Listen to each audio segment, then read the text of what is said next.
Capítulo 14.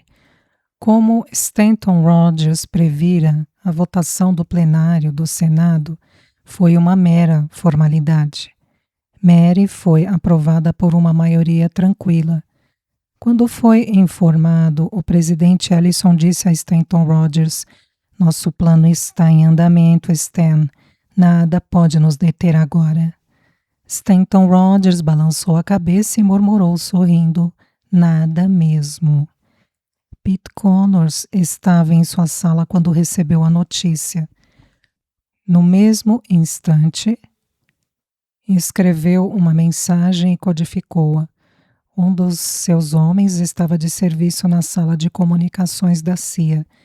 "Quero usar o canal Roger", disse Connors. "Espere lá fora." O canal Roger é o sistema de transmissão ultra-privativo da CIA, à disposição apenas de uns poucos executivos de alto nível.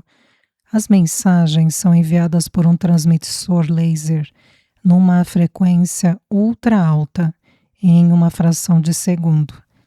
Assim que ficou sozinho, Connors despachou a mensagem. Estava endereçada a Sigmund.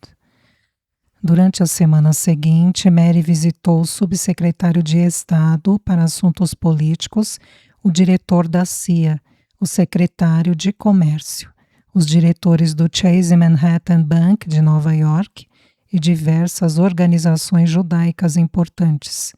Cada um tinha avisos, conselhos e pedidos. Ned Tillinghast, da CIA, mostrou-se entusiasmado. "Será ótimo para o nosso pessoal voltar a agir por lá. Senhora embaixadora, a Romênia tem sido um ponto cego para nós, desde que nos tornamos persona non grata. Destacarei um homem para a sua embaixada como um dos adidos." Exibiu uma expressão sugestiva. "Tenho certeza de que dará a ele cooperação total." Mary especulou o que isso significaria exatamente. "É melhor não perguntar", decidiu. A cerimônia de juramento dos novos embaixadores é normalmente presidida pelo secretário de Estado e cerca de 25 a 30 candidatos participam ao mesmo tempo. Na manhã em que a cerimônia deveria ocorrer, Stanton Rogers telefonou para Mary. O presidente Ellison pediu que esteja na Casa Branca ao meio-dia. "Mary, ele presidirá o juramento pessoalmente. Traga Betty e Tim." O gabinete oval estava repleto de representantes da imprensa. Quando o presidente Ellison entrou, acompanhado por Mary e seus filhos, as câmeras de televisão começaram a funcionar e os flashes espocaram. Mary passara meia hora anterior com o presidente, que se mostrara afável e tranquilizador. "Você é perfeita para o posto, ou eu nunca a teria escolhido." Garantira ele: "E você e eu vamos fazer com que o sonho se transforme em realidade." "E parece mesmo um sonho", pensou Mary enquanto enfrentava a bateria de câmeras. "Levante a mão direita, por favor." Mary repetiu as palavras do presidente. "Eu, Mary Elizabeth Ashley, juro solenemente que sustentarei e defenderei a Constituição dos Estados Unidos contra todos os inimigos, externos e internos, que lhe concederei toda a fé e lealdade, que assumo esta obrigação por livre e espontânea vontade, sem qualquer reserva mental ou propósito de evasão, que me desincumbirei fielmente dos deveres do cargo que estou prestes a assumir pela vontade de Deus." E estava consumado. Ela era a embaixadora na República Socialista da Romênia. A rotina começou. Mary recebeu a ordem de se apresentar na seção de assuntos europeus e iugoslavos do Departamento de Estado. Ali recebeu uma pequena sala, um autêntico cubículo em caráter temporário ao lado do setor romeno. James Stickley, o chefe do setor romeno, era um diplomata de carreira, com 25 anos de serviço. Tinha 50 e tantos anos, estatura mediana, rosto afilado, lábios pequenos e finos. Os olhos eram castanhos, muito claros e frios. Encarava com desdém os nomeados políticos que estavam invadindo seu mundo. Era considerado o maior perito do setor romeno. Quando o presidente Ellison anunciara seu plano de designar um embaixador para a Romênia, Stickley ficara extasiado, certo de que o posto lhe seria concedido. A notícia sobre Mary Ashley fora um golpe amargo. Já era bastante terrível ter sido preterido, mas era mortificante perder para uma escolha política. Uma mulher insignificante do Kansas. Pode acreditar numa coisa dessas? Perguntara ele a Bruce, seu maior amigo. Metade dos nossos embaixadores é de nomeados políticos. Isso nunca poderia acontecer na Inglaterra ou França. Eles usam profissionais de carreira. O exército convidaria um amador para ser general? Pois as drogas dos nossos embaixadores amadores no exterior são como generais. Você está bêbado, Jimbo. E vou ficar ainda mais bêbado. Agora ele estudava Mary Ashley sentada no outro lado de sua mesa. Ela também estava estudando Stickley. Havia algo mesquinho naquele homem. Eu não gostaria de tê-lo como meu inimigo, pensou Mary. Sabe que está sendo enviada para um posto extremamente delicado, senhora Ashley? Claro, eu... Nosso último embaixador na Romênia deu um passo errado e todo o relacionamento explodiu na nossa cara. Levamos 3 anos para voltar a abrir a porta. O presidente seria doido se estragasse tudo outra vez. Se eu estragasse, é o que ele está querendo dizer, pensou Mary. Teremos de transformá-la numa especialista em assuntos romenos de um momento para o outro. Não temos muito tempo. Entregou a Mary diversas pastas de arquivo. Pode começar pela leitura destes relatórios. Dedicarei a manhã a isso. Não será possível. Dentro de 30 minutos deverá iniciar um curso de romeno. Geralmente leva-se meses para aprender a língua, mas tenho ordens para acelerar o processo. O tempo tornou-se uma coisa indefinida. Um turbilhão de atividade que deixava Mary exausta. Todas as manhãs, ela e Stickley verificavam juntos os despachos diários do setor romeno. Lerei as mensagens que você enviar, informou Stickley. Serão cópias amarelas para ação ou cópias brancas para informação. Duplicatas de seus despachos irão para os departamentos de Defesa e Tesouro, CIA, USIA e uma dúzia de outros órgãos do governo. Um dos primeiros problemas para os quais se espera a solução é dos americanos que se encontram em prisões romenas. Queremos que sejam liberados. De que foram acusados? Espionagem, tráfico, roubo, qualquer coisa de que os romenos quiseram acusá-los. Mary se perguntou como seria possível revogar uma acusação de espionagem. Encontrarei um jeito. Certo, disse ela incisiva. Não se esqueça, a Romênia é um dos países mais independentes da cortina de ferro. Temos de estimular esta atitude. Exatamente. Vou lhe entregar um pacote, acrescentou Stickley. Não pode sair de suas mãos e é a única pessoa que pode tomar conhecimento. Depois que ler e digerir, quero que me devolva pessoalmente amanhã de manhã. Alguma pergunta? Não, senhor. Ele entregou a Mary um grosso envelope pardo com lacre vermelho. Assine o recebimento, por favor. Mary assinou. Voltando para o hotel, Mary apertava o envelope no colo, sentindo-se personagem de um filme de James Bond. As crianças estavam arrumadas à sua espera. Oh, não! Pensou Mary se lembrando. Prometi levá-las a um restaurante chinês e ao cinema. Houve uma mudança de planos, companheiros, declarou ela.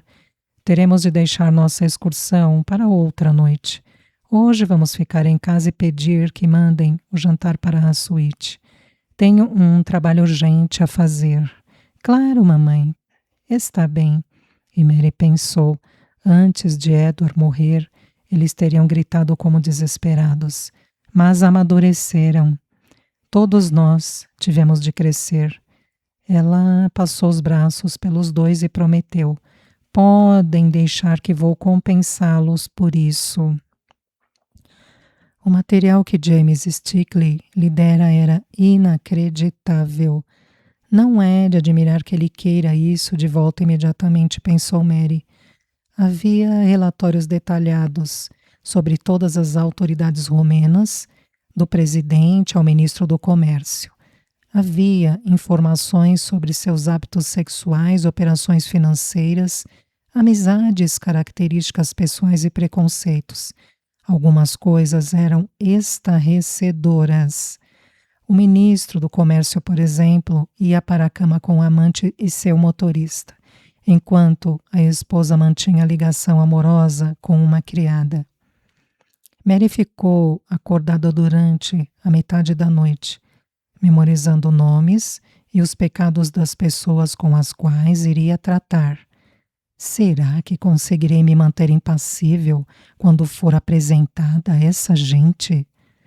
Pela manhã, ela devolveu os documentos secretos. Stickley disse: muito bem, agora você já conhece tudo o que deveria saber sobre os líderes romenos. E mais alguma coisa, murmurou Mary. Ah, uma coisa que não deve esquecer. A essa altura os romenos já conhecem tudo o que há para saber a seu respeito. Não vão chegar muito longe. Não mesmo? Stickley recostou-se em sua cadeira.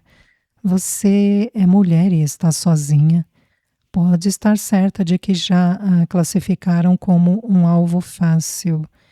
Vão jogar com a sua solidão. Cada movimento que fizer será observado e registrado.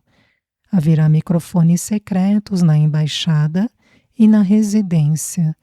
Nos países comunistas, somos obrigados a usar o pessoal local e, assim, todos os criados na residência serão membros da Polícia de Segurança Romena. Ele está tentando me assustar, pensou Mary, pois não vai dar certo.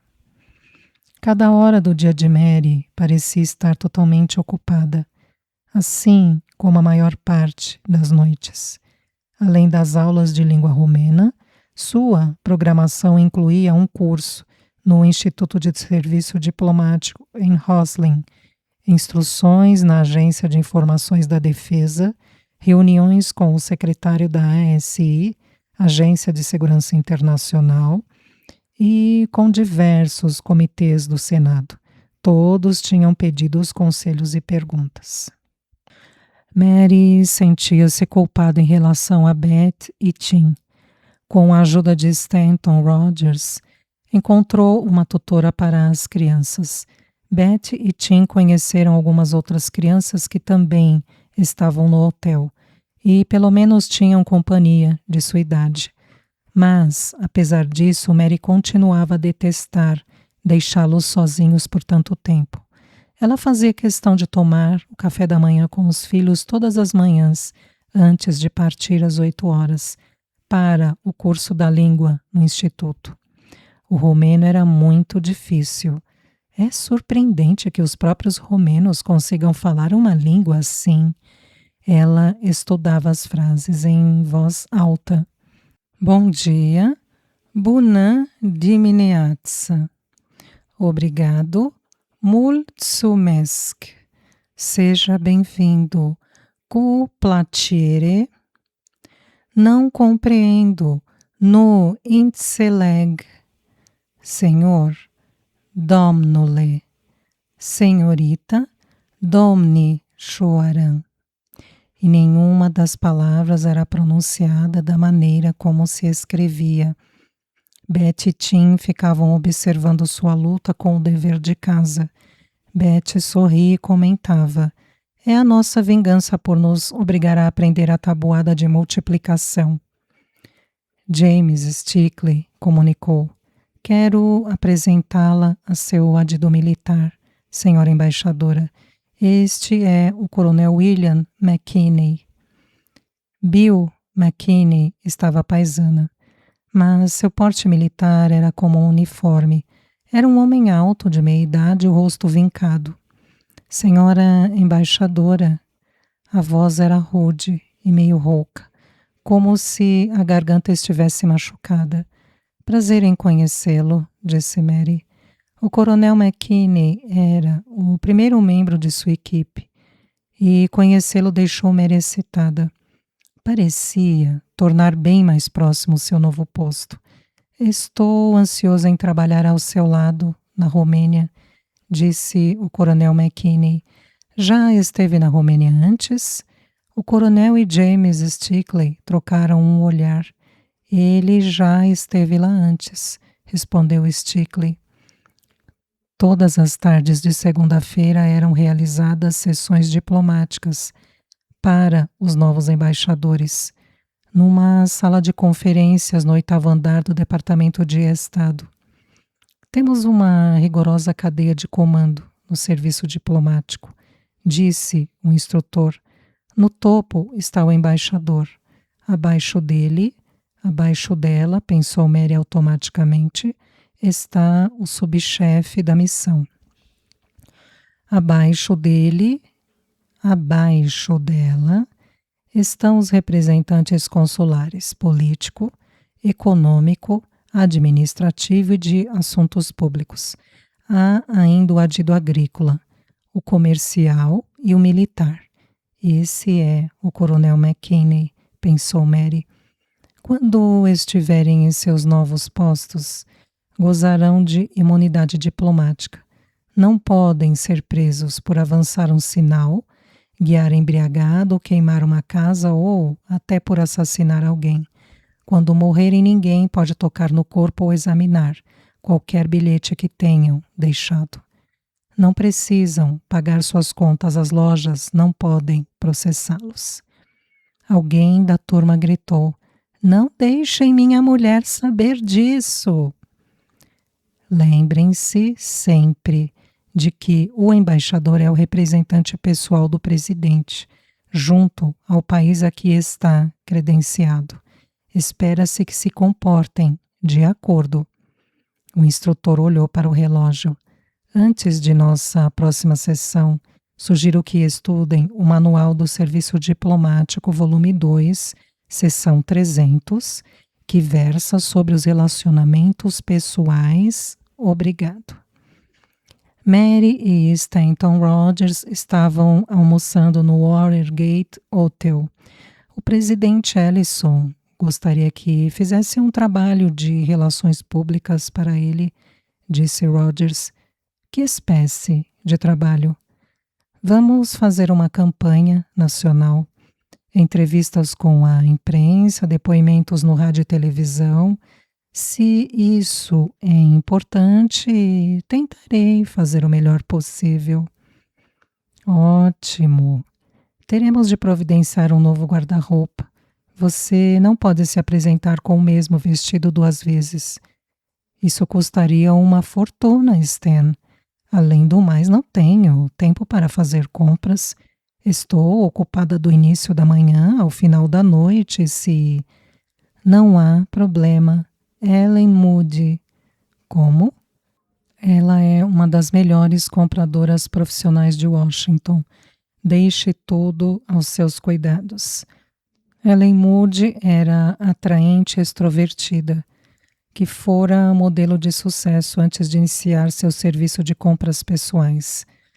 Apareceu na suíte de Mary no hotel uma manhã e passou 1 hora examinando seu guarda-roupa. Muito bom para Junction City, disse ela com toda a franqueza. Só que precisamos agora conquistar Washington, certo? Não tenho muito dinheiro para... Ellen Moody sorriu. Sei onde se pode encontrar bons negócios. e teremos de providenciar tudo depressa. Vai precisar de um longo, a rigor, um vestido de coquetel e recepções noturnas, um vestido para chás vespertinos e almoços, um costume para sair na rua ou usar no escritório, um vestido preto e um chapéu apropriado para funerais e lutos oficiais. As compras se prolongaram por 3 dias.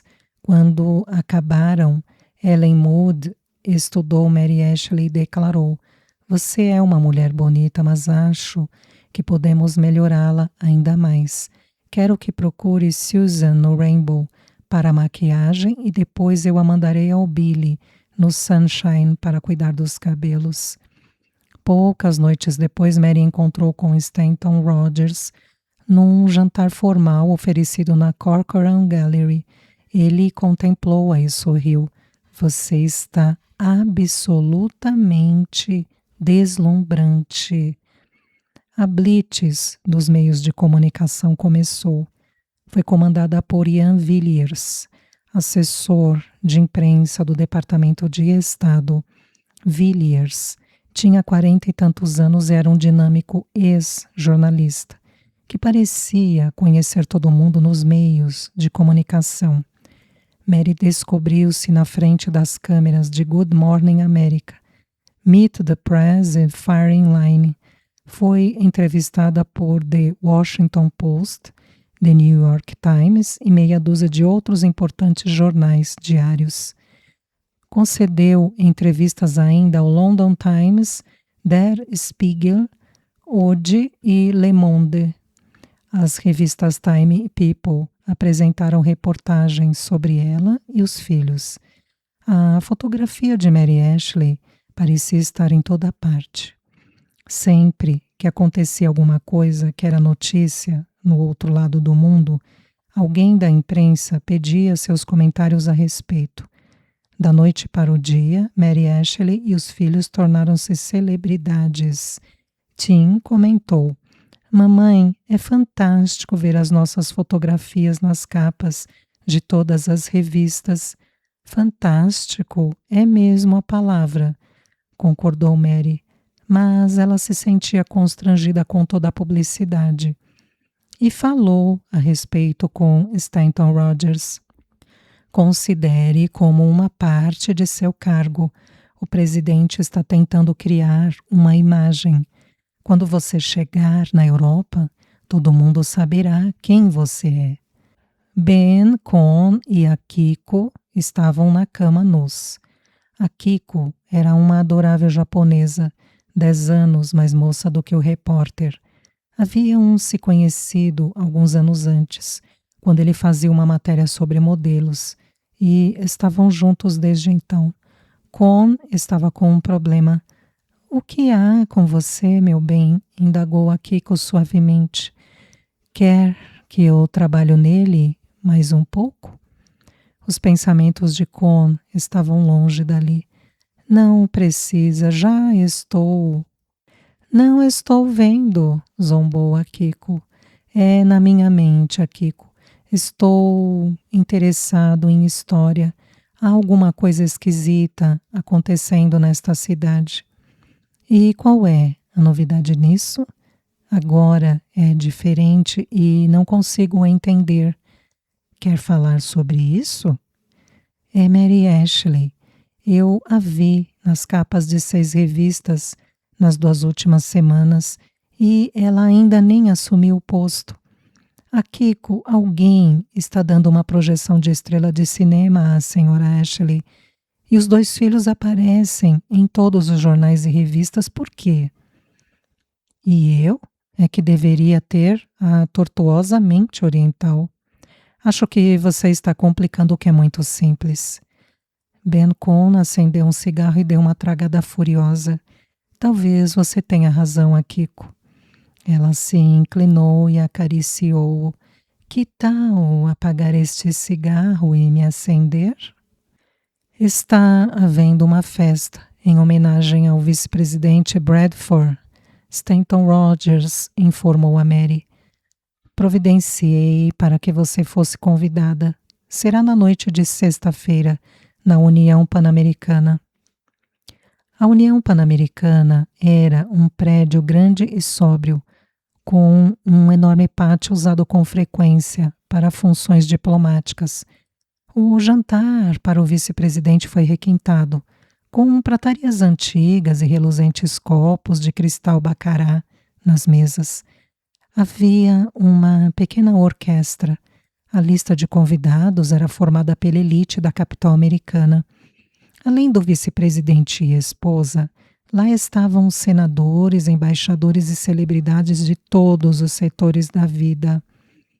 Mary correu os olhos pela fascinante reunião. Devo me lembrar de tudo, a fim de contar a Beth e Tim, pensou.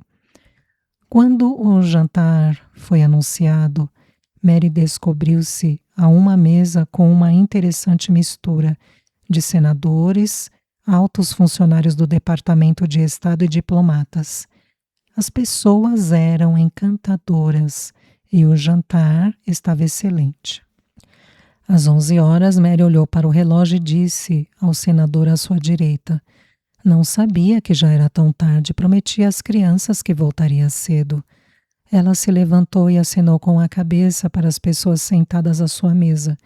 Foi maravilhoso conhecer todos vocês. Boa noite. Houve um silêncio aturdido e todos no vasto salão de banquete se viraram para observar Mary atravessar a pista de dança e sair. Oh, Deus! Murmurou Stanton Rogers. Ninguém avisou a ela. Stanton Rogers foi tomar o café da manhã com Mary na manhã seguinte. Mary, esta é uma cidade que leva as regras muito a sério. Muitas são estúpidas, mas temos de viver de acordo com elas. Mas o que foi que eu fiz? Ele suspirou. Você violou a regra número 1. Ninguém, absolutamente ninguém, jamais se retira de uma festa antes do convidado de honra. E ontem à noite o convidado de honra era o vice-presidente dos Estados Unidos. Meu Deus! Metade dos telefones de Washington está tocando sem parar. Sinto muito, Stan, eu não sabia. De qualquer forma, prometi às crianças. Não há crianças em Washington, apenas jovens, eleitores. Esta cidade funciona em torno do poder, jamais se esqueça disso. O dinheiro estava se tornando um problema. As despesas eram enormes. O preço de tudo em Washington parecia a Mary um absurdo. Ela entregou ao serviço do hotel algumas roupas para lavar e passar e ficou chocada quando recebeu as notas. $5,50 para lavar uma blusa, exclamou, e $1,95 por um sutiã. Nunca mais, prometeu a si mesma. Daqui por diante lavarei minhas roupas, pessoalmente. Ela encharcava meia calça em água fria e depois colocava no congelador. Durava muito mais assim. Lavava as meias, lenços e roupas debaixo das crianças, assim como seus sutiãs na pia do banheiro. Abria os lenços no espelho para secar e depois dobrava com todo cuidado, a fim de não precisar passar. Fazia uma lavagem a vapor de seus vestidos e das calças de Tim, pendurando-os no ferro da cortina do chuveiro, abrindo a água quente ao máximo e fechando a porta do banheiro. Uma manhã, quando abriu a porta do banheiro, Beth foi envolvida por uma nuvem de vapor. O que está fazendo, mamãe? Poupando dinheiro, respondeu Mary, altiva. A lavanderia cobra uma fortuna. E se o presidente entrasse aqui neste momento, o que ele acharia? Pensaria que somos caipiras. O presidente não vai entrar. E feche a porta do banheiro, por favor. Está desperdiçando dinheiro. Caipiras, coisa nenhuma. Se o presidente entrasse e visse o que ela estava fazendo, certamente ficaria orgulhoso de sua iniciativa. Ela mostraria os preços da lavanderia do hotel e explicaria como estava poupando dinheiro com um pouco da engenhosidade Yankee. Ele ficaria impressionado. Se mais pessoas no governo tivessem a sua imaginação, senhora embaixadora, a economia deste país estaria em condições muito melhores. Perdemos o espírito pioneiro que tornou este país grande. Nosso povo se tornou mole.